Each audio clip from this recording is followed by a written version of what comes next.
জিহাদ করতে করতে যারা শহীদ হয়েছে, এমন পিতামাতার সন্তান, এমন পিতামাতা, এমন সন্তানের পিতামাতা কাল কিয়ামতের ময়দানে বিনা হিসাবে জান্নাতে যাবে।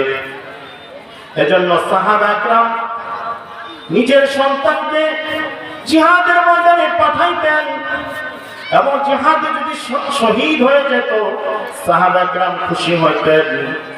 একদিন আল্লাহ রাসূল সাল্লাল্লাহু আলাইহি ওয়াসাল্লাম মদিনায় প্রবেশ করছিলেন। এমন সময় একজন মহিলা রাসূলুল্লাহ সাল্লাল্লাহু আলাইহি ওয়াসাল্লামকে জিজ্ঞাসা করলেন, ইয়া রাসূলুল্লাহ, আমার সন্তানের কি অবস্থা? রাসূলুল্লাহ সাল্লাল্লাহু আলাইহি ওয়াসাল্লাম বলেন, তোমার সন্তান জিহাদে শহীদ হয়েছে। একথা শুনে মহিলা সাহাবী